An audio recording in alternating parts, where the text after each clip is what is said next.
This will be very brief. And what Bill was talking about with the shoulder pain, knee pain, the first time I see the patient, we call that the Visa code because it's accepted everywhere.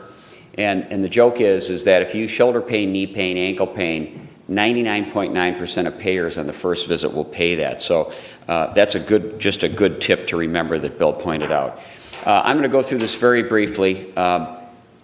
Just to kind of let you know where things are today. And if you're in a certificate of need state, this is a little more difficult for you if you're in a non-certificate of need state, of which 38 states now are still CON states. It's a little bit different. So give me a show of hands. How many own a portion of an ASC? Okay, great. How many joint venture ASC with a hospital own a portion? 2 of you, 3 of you. Good. 4 of you. How many of you own your own specialty hospital? Oh, you're awesome. How many of you own your own MRI? That's good. Own PT departments? Awesome. How many have a DME department? And how many have your own pharmacy? Yeah, some of you guys are really doing well. Okay, so this is what a Japanese visiting orthopedic surgeon said to me back about 20 years ago. And when I was complaining about something in our country, he said, remember the synonym of disaster is opportunity. I think there's still opportunity out there. And we've actually been thriving and increasing our salaries based upon ancillary opportunity.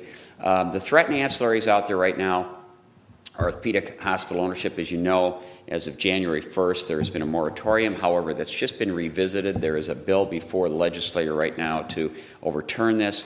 Surgery center with or without a pain center, MRI, with the American College of Radiology being very aggressive in the Hospital Lobbying Association, and physical therapy with orthotics and braces.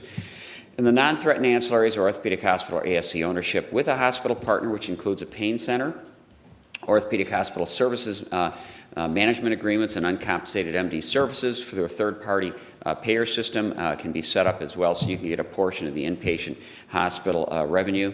Non-threatened ancillaries are in-office pharmacies, in-office DME, OCMED departments. We have an OCMED department with 3 occupational medicine physicians, and we have about 500 businesses. We have the Minnesota Vikings, the Twins. We have Delta Airlines. So we have a lot of different people come into us. And the beauty of an occupational medicine department is it feeds your ancillary services. We have an IME company, which is now in 5 states. We have 1,200 docs doing IMEs for us. Retail states, sales, innovative therapies, employment of musculoskeletal providers, for example, conservative care MDs, PACs, some chiropractors, and private research grants. These are all things that you can do. The advantage of the in-office surgery center, I'm not going to belabor this. You all know it's an awesome experience.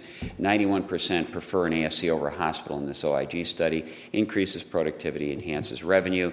The profitable subsurgery specialties, as published in this study, orthopedics, hand, podiatry, and pain management are the top 4. So those of you who can hire a podiatrist, not as a partner, but as an employee, will do well with this, and pain management is also really nice to have.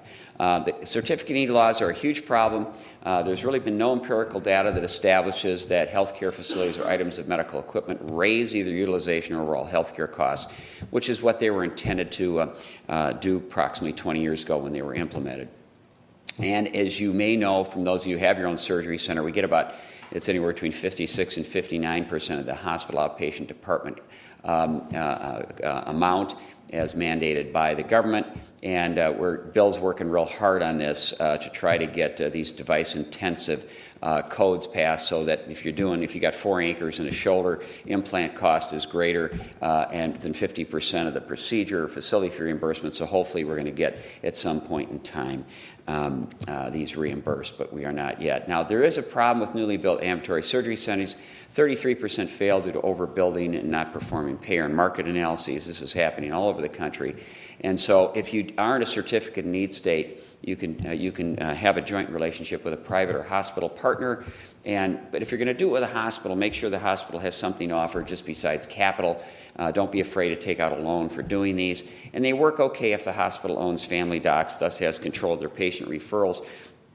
We have our own 4-room surgery center, and then we have a joint venture in a suburb with a hospital system that controls the referrals of over 200 family docs. So that works out real well for us as well. But we management and charge a 7% management fee, so they stay out of it. They just pick up their money every month, pull up to the front door with a big bag, and that's about how it goes.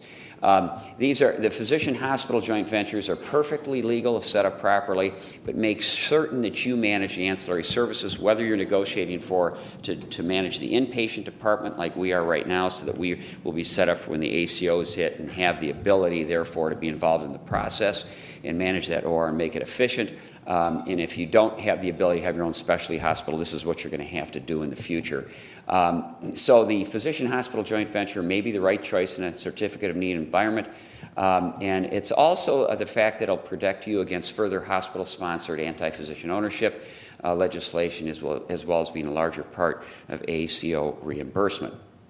What about in-office MRI? Bill and I were just talking about this earlier today. The American College of Radiology has teamed up with the American Hospital Association to try to get us out of ownership of these. And even though you've got the smaller ones, which are really cost-effective and very efficient, the reimbursements are going down the tubes. These films are very, very nice, even in the smaller extremity ones. And the problem is the radiologists are attempting to disallow extremity scanners from being certified, and will attempt to petition Medicare to disallow facility fee reimbursement.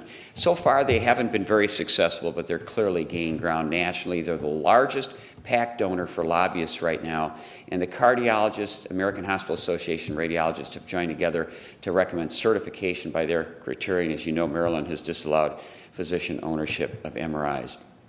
Physical therapy, you can hear a little bit about the anti-physician-owned physical therapy group has been successful in 3 states, with attempts at legislation in 22 other states at keeping physicians from owning their own physical therapy departments.